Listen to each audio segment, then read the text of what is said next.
Саламатсыздар, урматтуу телекөрүүчүлөр. Жаштардын оюн ортого салган ачык коомдун пикир айтышуу теледолбоору кайрадан эфирде. Дебат бул жөн гана талашып тартышуу эмес. Дебат бул эки тараптын конструктивдүү пикир айтышуусу. Жана ошондой эле биздин эфирге бүгүн эң мыкты дебатчылар чакырылган. Алар бүгүн эң мыкты дебатчы наамы үчүн ат салышмакчы. Бүгүнкү өкмөт тарапта Аманбай уулу Ибрагим жана Эмил уулу Талайбек. Ал эми оппозиция тарапта болсо Анарбек кызы Жаңылмырза жана Арыстанбекова Жылдыз болмокчу. Жарандык активисттер азыркы учурда бийликке көп эле умтулуп жатышат. Бирок бийликтен сырткары деле алар коомго көп пайдасын тийгизип жатпайбы? Анда эмесе биздин бүгүнкү талкуубуз жарандык активисттер бийликке келиш керекпи же келбеш керекпи деген темада болмокчу.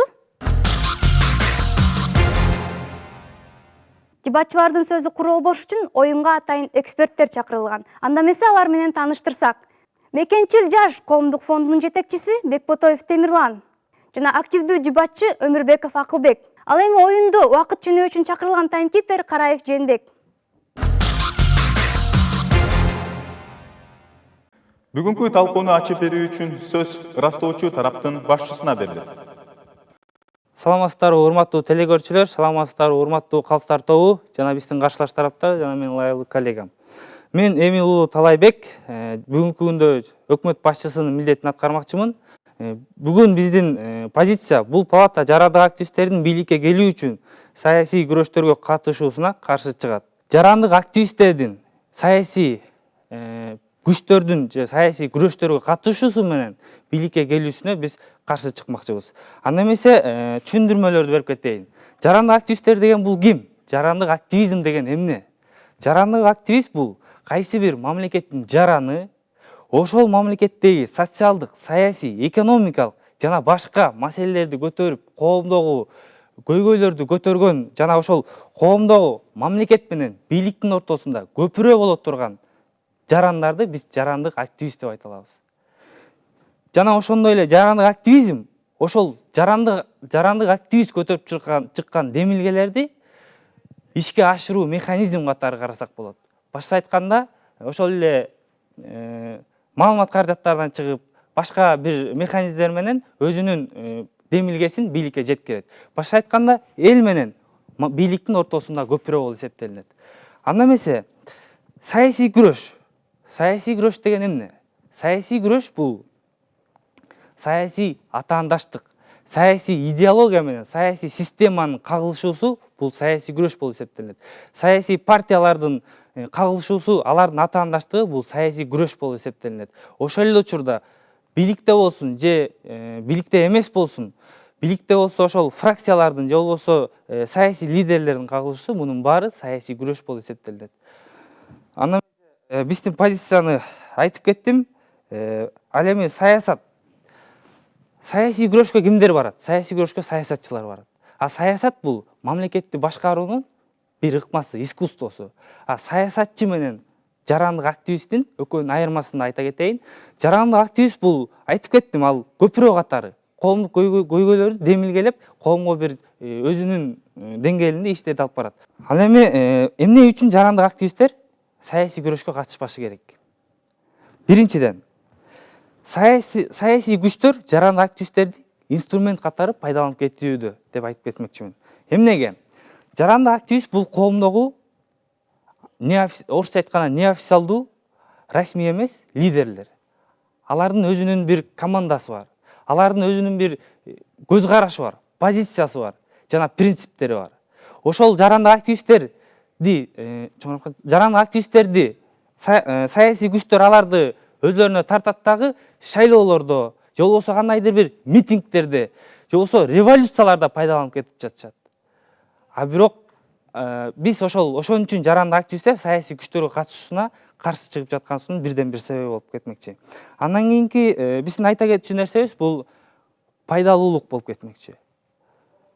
Биз ар бир нерседен салыштыруу менен кайсы жагынан эффективдүү болот, кайсы жагынан пайдалуу болот, ошону алып карасак болот да. Жарандык активист саясий күчтөр менен бийликке келди.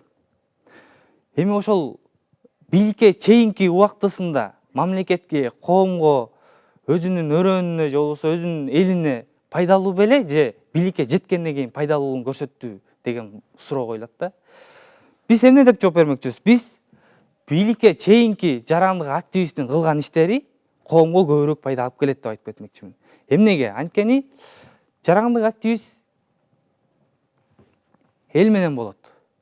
Бийликтегилерге караганда элге эң жакын бул жарандык активист.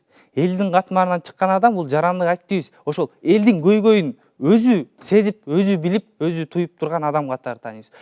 Ошондуктан жарандык активист ал коомдо көптөгөн көйгөйлөрдү көтөрүп чыгып, ал бийликте эмес, эл менен болгондо пайдалуу болот демекчимин. Андан кийинки аргумент бул контролдук аргумент.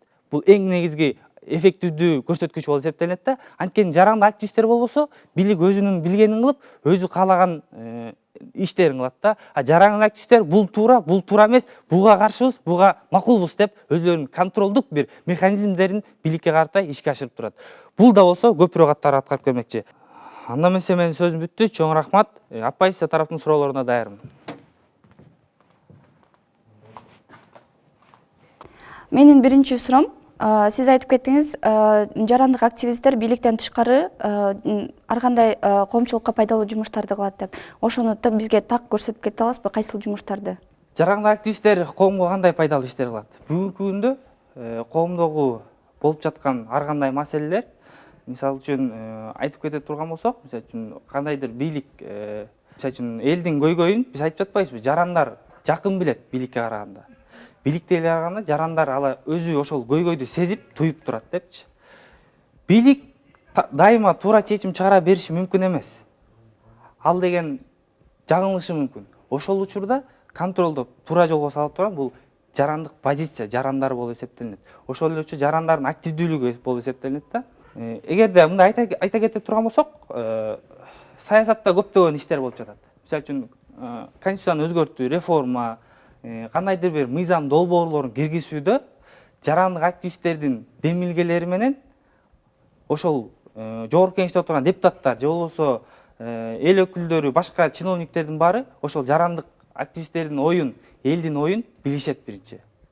Башка айтканда, коомчулукка талкууга коет. Кайсы законопроект болбосун, мыйзам долбоору болбосун. Ошол учурда жарандык активисттер өздөрүнүн оюн, өздөрүнүн позициясын туура же туура эмес деп билишкенден кийин, андан кийин жогорку кеңеш акыркы чекитти коюшат. Экинчи суроом, айтып кеттиңиз, бийликти жарандык активисттер көзөмөлгө алып контролдоп турат деп. Ал эми оппозиция азыркы учурда эмне жумуш кылат? Чоң рахмат. Оппозиция бүгүнкү күндө экиге бөлүп карасак болот. Бийликте отурган оппозиция, көчөдөгү оппозиция. Вот көчөдөгү оппозиция ошо жарандык активисттер болуп эсептелет. Рахмат. Чоң рахмат.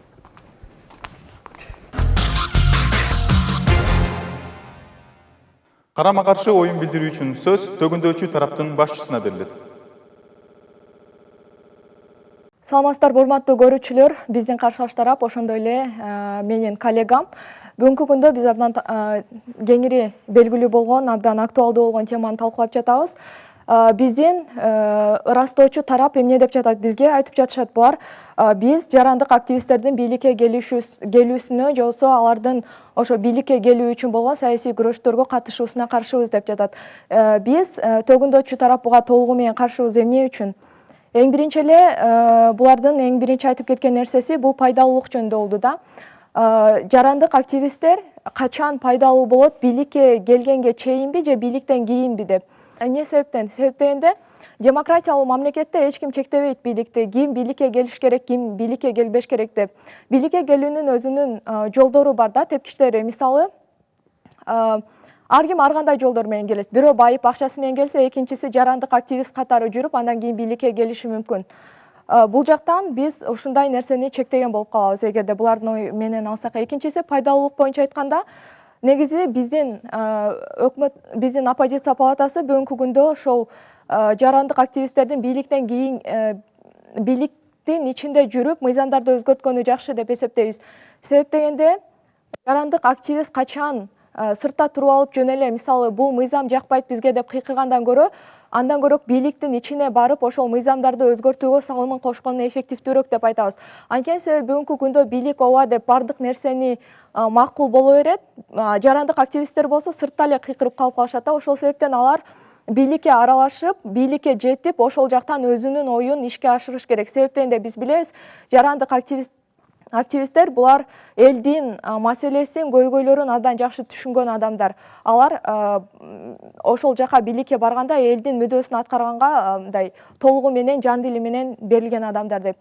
Эми жарандык активисттер дегенде булар өзүлөрү ыктыярчы болуп, ошо коомдун ар кандай сферасында, социалдык, саясий, экономика жагында бардыгын башынан жакшы түшүнүп жүргөндүктөн, алар элдин атынан сүйлөгөн, элдин үнү деп айтсак болот. Ошол себептен алар элдин маселелерин жакшы билгендиктен бийликке барса көптөгөн мыйзамдардын чыгуусуна түздөн-түз катышып, ошону ишке ашырат. Бул сыртта иштегенге караганда дагы да эффективдүүрөөк деп айтмакчыбыз. Анткенде экинчи нерсе инструмент катары пайдаланып коюшу мүмкүн деген нерсени айтты да. Кандай жол менен, кайсы учурда жана кайсы мисалдар менен экенин тактап көрсөткөн жок. Муну кийинки төгүндөөчү тараптын мүчөсүнөн күтөбүз.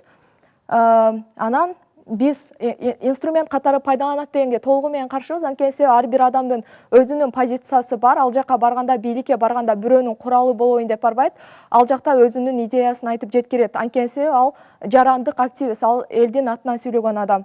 Андан кийин контролдоп турат, бийлик контролдоп коюшу мүмкүн. Бийлик туура чечим чыгара бербейт дейт да дайыма эле. Келе анда бийлик туура чечим чыгарбаса, анда жарандык эле активисттерди алып барып коюп коелу. Алар бийликтин каталарын оңдоп, ошого көрсөткөнчөктү дароо эле барып өздөрү бардыгын туура жасаса болот да. Ошол себептен биздин бүгүнкү раздоочу тараптын айткан аргументтери анчалык деңгээлде күчтүү деп айта албайбыз. Ошол эле учурда булар мыйзам чыгаруу жагын карашкан жок. Көп себеп дегенде мыйзам чыгарууда эгерде депутаттар же болбосо бийликтеги адамдар булар өзүлөрүнүн оюн башкаларга таңуулаганга аракет кылат, ал эми жарандык активисттер ошол нерсени толук түрдө элдин пикирин, элдин оюн эске алып, анан ошону ишке ашырат. Мен суроолорго даярмын.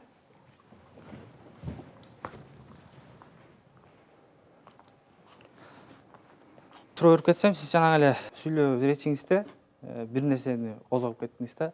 Демократия өлкөдө чектебеш керек депчи. Анан мен бир суроо бергим келет. Бул жарандык активисттер демократия өлкөдө күчтүү болушабы же демократиясыз өлкөдө күчтүү болушабы? Тоталитардык өлкөдө күчтүү болушабы? Демократия өлкөдө күчтүү болот. Жарандык активисттер. Демек биз жарандык активисттердин күчтөрүн дагы күчтөндүрүшүбүз керек. Албетте. Алардын коомдогу статусун көтөрүшүбүз керек. Ооба. Бирок ошону менен аны мен макулмун, бирок ошону менен катар эгерде алар бийликке барып бир нерсени өзгөртөбүз десе, кандайдыр бир ошол бийликтин кылган туура эмес иштерин көрүп аларды жакшы жака бурмалайбыз десе, ага чек койбош керек. Себеп дегенде бул демократияга каршы келген нерсе болуп калат. Бул жарандык активисттер биз айтып кеттик, инструмент катары пайдаланып калып атат. Анткени саясий лидерлер аларды өзүнүн командасына киргизип, шайлоолордо упай топтоо үчүн, очко топтоо үчүн ал биз көрүп эле жатабыз. Кийин парламентке баргандан кийин списоктон чыгарып коюп атат. Ушуга кандай карайсыз? Бул жарандык активисттердин деңгээлин ылдый түшүргөн жокпу же наоборот көтөрүп атабы деген? Тилекке каршы бул маселе бизде бар, буга көз жумуп кое албайбыз. Анткени сиз бул маселе менен Жанар Акаевди айткан турасыз, билип турам. Бирок биз жарандык активисттер деп бир эле адамдын мисалында карабашыбыз керек. Ошол эле учурда жарандык активисттерди мисалы чектебешибиз керек. Мисалы эгерде алар кийин көп келе баштаса, депутаттыкка болобу же болбосо кайсы бир мандаттарга, анда коомдун өнүгүшүнө көбүрөөк көбөлүк алып келет деп айтабыз. Чоң рахмат жооп бериңизге.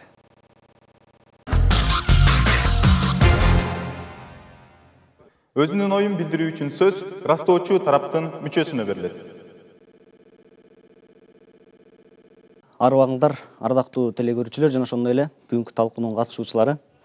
Мен Аманбай уулу Ыбрайым, Кыргыз Улуттук университетинин мамлекеттик башкаруу факультетинин 3 курсумун. Бүгүнкү талкуу абдан кызыктуу болууда.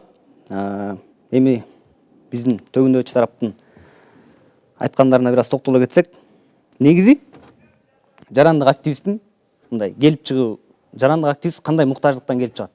Ошого токтоло кетели. Жарандык активист коомдо бир көйгөй болсо, мына ушул жерде отурсак, ушул жерде биздин көйгөйүбүз болсо, ушул жерден биздин урматтуу оппозициядан бирөө чыгышы мүмкүн. Ушул көйгөйдү бийликке жеткирели. Ушуну айталы. Муну бир үнүбүздү жеткирели деп бирөө демилге көтөрүп чыгат. Мына ошол жарандык активист деп аталат. Жарандык активисттин жолу мына ушундай муктаждыктан келип чыгат. Анан бул жерде биздин каршылаштар айтып атат, демократия ким бийликке келсе өзүнүн эрки деп атат. Туура. Бирок демократия деген бул жарандык коомдун күчтүүлүгү, бул демократиянын далили. Эгер жарандык коом анчалык күчтүү болсо, ошол демократия ошончолук өнүккөн, гүлдөгөн өлкө деген деп биз билдиребиз. Анан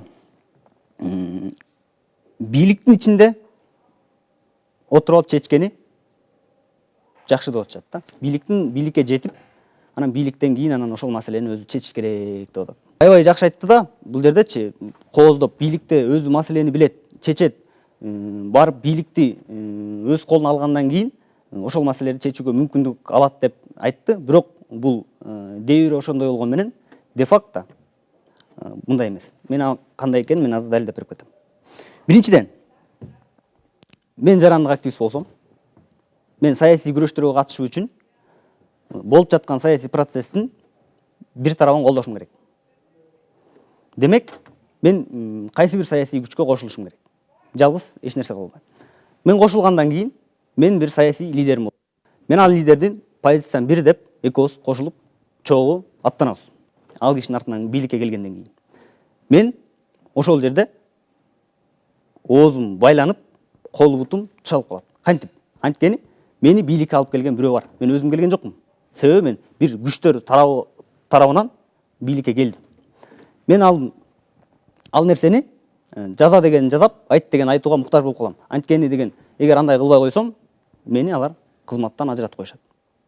Мен кайра жарандык активист болууга, кайра артка барып, өзүмдүн кызматымды аткарууга баягы жол ачылып калат да.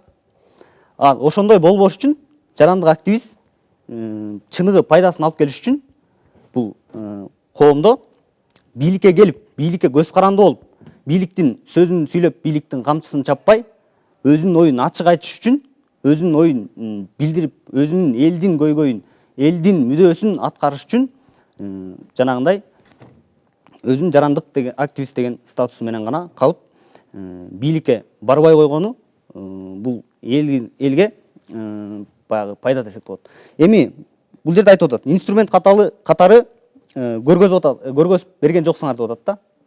Инструмент катары колдонуп атат дегенге мисал жок деп атат. Эми биз азыр атын атап көргөзбөй эле коелу, бирок мындай нерселер саясий өнөктүк учурунда, тагыраак шайлоо учурунда мындай нерселер көбүрөөк байкалат. Коомдо орду бар, коомдо сөзү өткөн, артында ээрчиткен командасы бар адамдарды саясий күчтөр, партиялар кошуп алат дагы, алардын лидерин барып туруп кызмат ордуна берет дагы, анан жанагындай туура эмес өз оюн билдирип, өз оюн ачык айткандыгы үчүн кайра кызмат ордунан ажыратып коюшат. Эгерде ошол нерселер болбосун десек, жарандык активист бойдон коомдун, элдин мүдөөсүн аткарыш керек деп эсептейбиз. Чоң рахмат.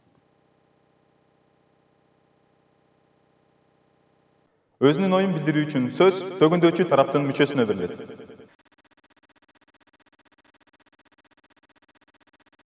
Саламатсыздарбы, урматтуу биздин телекөрүүчүлөр, биздин бүгүнкү күндөгү эксперттер жана биздин каршылаш тараптар. Менин атым Жаңыл Мырза. Бүгүнкү күндө биз Кыргызстан үчүн орчундуу болгон темалардын бирин талкуулап жаткан учурубуз. Азыркы учурда биздин ырастоочу тараптын мүчөсү келип айтып кетти да, жарандык коом деген кандай коом, жарандык активисттер деген кандай дейт. Булар элдин көйгөйүн көтөрүп чыккан, элдин мүдөөсүн аткарган, же болбосо элдин маселелерин чечкен адамдар дейт.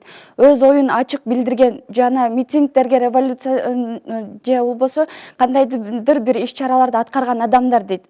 Бирок менде суроо туулуп жатат да, эгерде алар бийликке келбей туруп ушундай нерселерди аткарып жаткандан кийин, бийликке келгенден кийин эмне үчүн алар коркушат? Эмне үчүн оюн айткандан коркушат? Эгерде алар ушунчалык деңгээлде күчтүү лидер болсо, бийликке келгенде айтып жатат, азыркы учурда бизде көптөгөн саясий күчтөр бар деп.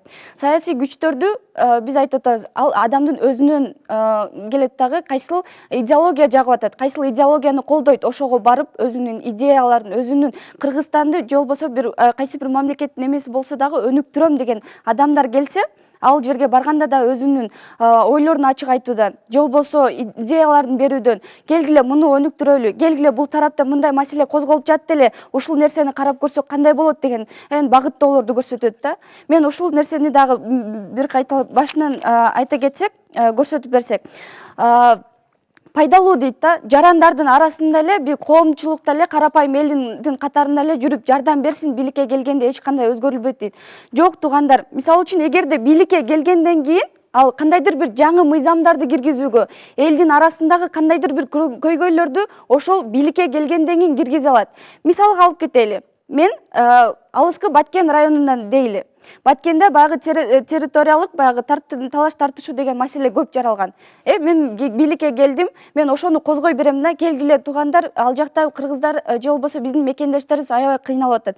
Же болбосо суу маселеси тартыш болуп атат. Келгиле ошону карап чыгалычы. Болбосо дагы кандайдыр бир канча бир процент болсо да акча маселесин ошол жака которолу, же болбосо труба салалы деген маселелерди мен ошол жерге отуруп козгоймун. Ал эми жарандык активист катары мен эмне кыла алам? Мен эч нерсе кыла албайм. Жарандык активист өз ыктыяры менен баягы акысыз иштеген адам болуп эсептелинет да, менин колуман эч нерсе келбейт. Сиздер да жакшы айтып кеттиңиздер, мен кандайдыр бир мыйзамды чыгарыш үчүн мен 10 000 деген колду топтоп, анан кийин гана бийликке келе алам депчи. Көрдүңүздөр, бул эмнени айтып атат? Убакытты биз эффективдүү түрдө кыскартып атабыз. Мен бийликте жарандык активист катары бийликке келип отурганда мен айтам. Мен айтып келип кесиптештериме айтам дагы, партиянын кесиптештериме айтам да, келгиле азыркы учурда бул маселе эң актуалдуу болуп атат. Ошол маселени карап чыгалы дагы, ошону биз парламентте көтөрүп чыгалы. Ошол мыйзамды келтирели, ошол мыйзамды талкуулайлы, алалы, ошол мыйзамды киргизели дейм. Бирок эгерде ошол учурда мен коллегаларыма жагып, ошол нерсени көтөрүп чыксак, ал мыйзам кыска мөөнөттүн ичинде каралат дагы, элге сунушталат, анан кабыл алынып кетет. Ал эми сиздер эмнени айтып атасыздар? Мен 10 000 кишини топтоп алын үчүн адам басыш керек, убакыт кетет, 1 ай, 2 ай, аны бийликке барып таштайсыз, ал биринчиден каралатпы же каралбайбы, ал дагы орчундуу маселе, же болбосо кандайдыр бир убакыттан бийлик бир жака кетет, же болбосо дагы бир маселелерден кийин ал сиздер таштаган кагаздар кийинкиге калып калат. Биз эмне үчүн айтып атабыз? Ошол бийликтин ичинде болуп мыйзамдарды чыгарууда же болбосо элге керектүү маселелерди чечүүдө кыска мөөнөттүн ичинде эффективдүүлүктү көрсөтүүнү биз айтып жатабыз. Андан кийин сиздер айтып жатасыздар, бийликке кетет, жарандардын арасында жарандык активисттер калбай калат деп. Бирок биз бир нерсени айтып туралы, коом улам жаңыраланып турат да. Макул, мен кеттим, мен бийликке кеткенде менин ордума мага окшогон дагы бир лидер келип чыгат. Лидер дагы айтат, кой мындай кылалы, тигиндей кылалы, бул нерсени өнүктүрөлү деп. Андан кийин көрдүңөр, ошентип биринин ордун бири жаңыланып турат. Бийлик дагы чоң рахмат, бийлик дагы эч качан бир ордунда гана отура бербейт. Ал улам жаңыралат, бизге окшогон жаштар менен жаш активист болобу же башкасы болобу, ошолор менен толуктанып турат. Дагы бир кыскача нерсени айта кетейин, биздин бүгүнкү ыктыярчыларыбыз биз эмнеге түртүп келет? Биз баягы стереотипте калып калган нерсе, бийлик бизди басат, бийлик биздин оозубузду жабат деген нерсе да. Келгиле андан көрчү биз риск кылгандан коркпойлу да. Биз эмнени көздөп жатабыз, кайсы бир маселени чечип жатабыз, ошол маселени чечүүгө риск кылып, өзүбүздүн баягы ой уюбузду ачык жана айкындуу билдирип, ошол маселени чечүүнү каратып жатабыз. Ал эми жарандык активисттер ар дайым болуп келет жана биринин орду экинчиси менен толукталып келе бермекчи. Чоң рахмат. Аналитикалык сөз үчүн сөз растоочу тараптын башчысына берилет. Бүгүнкү негизги позиция бул жарандык активисттер биздин эң негизги объектибиз болуп эсептелинди. Жарандык активисттер бүгүн бийликке келгенде пайдалуубу же бийликте эмес жарандык активист бойдон статусунда калганда пайдалуубу деген ойду айттык да. Биринчи оппозициянын, башкы сөздөр менен оппозициянын берген идеяларына кайрылып кетсем, оппозиция бир гана нерсени карманып атат. Алар бийликке барып дагы ошондой коомго пайдалуу иштерди кылат деп атат. А бул резолюцияда саясий күрөштөр деп ачык жазылып жатат. Болгону биз айтып жатабыз, саясий күрөштөргө. Саясий күрөштөрдүн инструменти болбосун деп жатабыз. Саясий лидерлердин инструменти болбосун деп жатабыз. Жана ошол саясий күрөштөрдө алар өзлөрүнүн статусун жоготуп койбосун деген негизги идеяны айтып жатабыз. Ошол саясий күрөштөрдө алар өзүнүн принцибин, позициясын жана жарандык өзүнүн оюн жоготпосун деген идеяны көтөрүп чыктык. Андан эмесе биз тараптан эмнелер айтылды? Биз айттык, алар жарандык активисттер саясий күрөштөрдө инструмент катары пайдаланат. Жарандык активисттер жөн адам эмес, алар ошол кандайдыр бир топтун баштап, кандайдыр бир көйгөйдү көтөрүп чыккан адамдар. Ошолорду саясий күчтөр пайдаланып кетип жатат деп айтып жатабыз. Инструмент катары пайдаланып кетип жатат деп айтып жатабыз. Ошол эле учурда пайдалуулук, алар пайдалуу жарандык кезинде пайдалуу же бийликке барып алып, балык болуп же бирөөнүн сөзүн айтып, камчысын чаап отурганда пайдалуу. Эл менен болгондо пайдалуу деп биз аны да айтып кеттик. Андан кийин биз айтып кеттик, контролдоо кандайдыр бир деңгээлде контролдоо механизми пайда болот деп жатабыз. Жарандык активист бийликте отуруп алып, өзүн өзү контролдой албайт. Бийликти эл гана контролдойт. Элден чыккан жарандык активисттер контролдойт. Биз ошол нерсени айтып кеттик. Анан көйгөйлөргө анан статус боюнча ал эркиндик, жарандык активисттер эгерде активист бойдон кала турган болсо, ал эркин болот. Позициясын так айтат, принцибинде турат. Ал эми бийликке барса, саясий күрөштөргө катышуу менен бийликке барса, ал өзүнүн позициясын да жоготот, принцибин да жоготот, бийликтин камчысын чаап калат деп негизги ойду айткыбыз келет да. Ошон менен биздин эң негизги айтылган идеяларга негизинен оппозиция тарап каршы деле чыккан жок. Алар бийликке деле келсин деди. Бийликке деле келсин, бирок биз саясий күчтөргө катышуу менен эмес деп жатабыз. Биздин негизги кармагыбыз ушул. Чоң рахмат. Мен анализдөө сөзүм аяктады. Жыйынтыктоочу сөзүн сүйлөө үчүн сөз төгүндөчү тараптын башчысына берилет. Дагы бир жолу арбаңыздар, урматтуу телекөрүүчүлөр. Бүгүнкү күндө абдан жакшы талкуу болду деп эсептейм. Биздин ырастоочу тарап бүгүн бизге бир нерсени айтып туруп алды да, эгерде биз жарандык активисттерди бийликке жиберсек, алар бийлик алардын оозун басып коет дагы, аларды өзүнүн үчүн эле колдонуп алат деген идеяны айтып атат. Тилекке каршы бул таптакыр туура эмес, бул кайсы бир учурларда гана болушу мүмкүн. Бирок жарандык активисттер кимдер? Биз башында айткандай, ыктыярчылар, ком үчүн күйгөн адамдар. Алар комдун чыныгы лидерлери. Ошол себептен биз эсептейбиз, жарандык лидерлер ал жака барганда эле алардын сөзү менен чектелип, көз каранды болуп калбайт. Эгерде чыныгы лидер болсо, ал эч нерсеге карабай ошол жактан элдин укугун коргоп, элдин кызыкчылыгын коргоп, өзүнүн мүдөлөрүн ишке ашырат деп айтабыз. Ошол эле учурда булар бир нерсени айтып кетти, эркин болот дейт да. Качан эркин болот? Качан алар бийликке барбаганда, бийликтен тышкары туруп, бийликти сындаганда эркин болот деп. Биз муну эркиндик деп атабайбыз, анткени бүгүн көрүп атабыз, эгерде мен жарандык активист болсом, мен канча кыйкырып коомдогу көйгөйлөрдү айтпайын, ал мыйзамым түрүндө ишке ашпай калып атат да. Качан жарандык активисттер бийликке барып, ошол жакта саясий күрөштөргө катышып, бийликке жетип, бийликке жеткенден кийин гана элдин көйгөйлөрүн, мүдөөсүн чагылдырып, өзү кайсы бир мыйзамды ишке ашырууга салымын кошо алат да. Демек, бул жактан булардын пайдалуулук деген нерсеси экинчи тараптан алганда да бизге абдан көбүрөөк ойноп атат да. Себеп дегенде, бул жакта пайдалуулук дегенде биз ошол мыйзам чыгаруу эркиндигине ээ болот деп атабыз, эгерде партиялардын ичине киргенде. Ошого кандайдыр бир деңгээлде тепкич болот. Эми биздин ырастоочу тарап инструмент катары пайдаланат деген нерселерди айтып атат. Бирок бир да мисал келтирген жок, качан кимди инструмент катары пайдаланып, эмне болгондугун тактап мындай көбүрөөк мисалдар менен айтып бере алган жок. Бул көрүүчүлөргө ачык бойдон, мындай жабык бойдон эле калып калды деп айтсак болот да. Контролдоого алат дейт. Биз муну лидерлик сапаты болсо, анда контролдоонун сыртынан чыкса болот.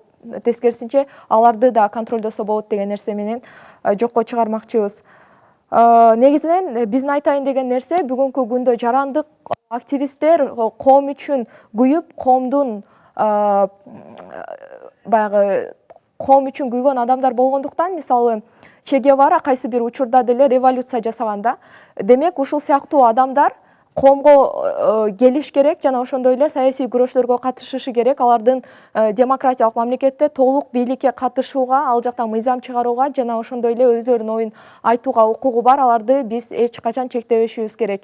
Демек, мында коомдук өнүгүү болот деп өз сөзүмдү жыйынтыктамакчымын.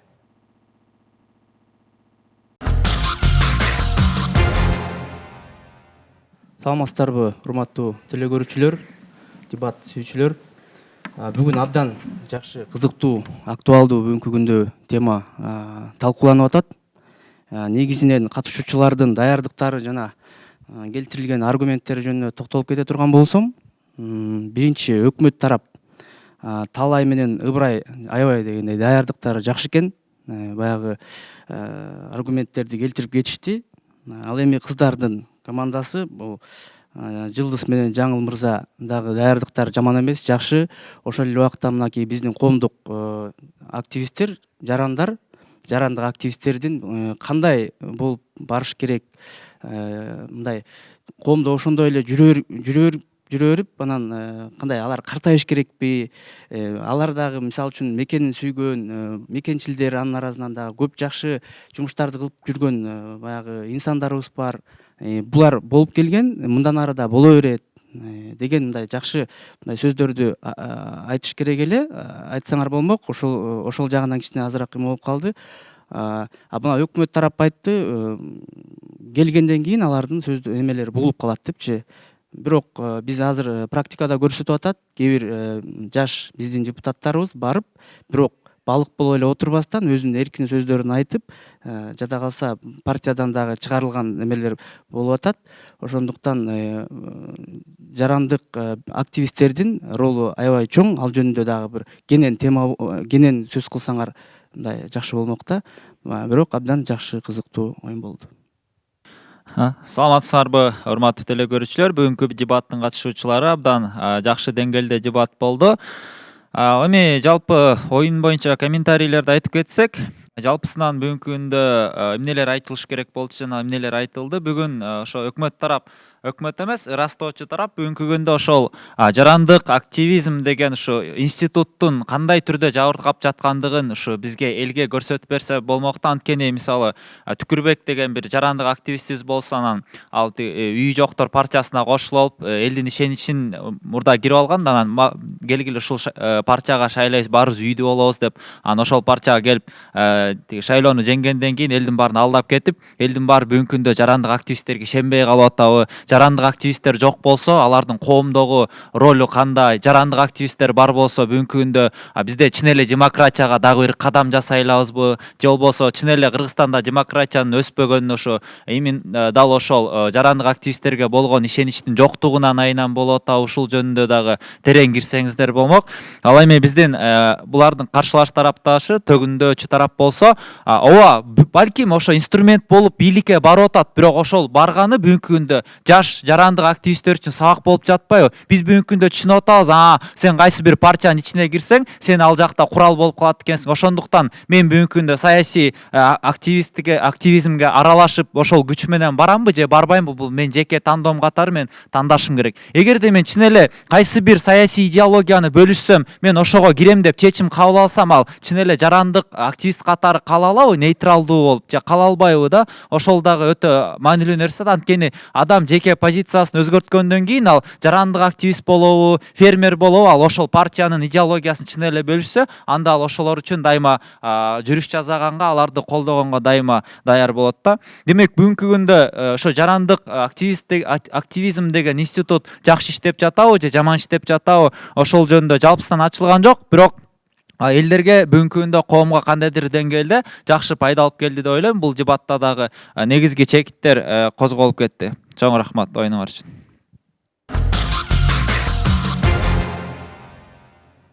Күн сайын, жума сайын биздин дебатчылар ар кыл көйгөйлөрдү талкуулап келишет. Кийинки эфирден жолукканча сак саламатта туруңуздар.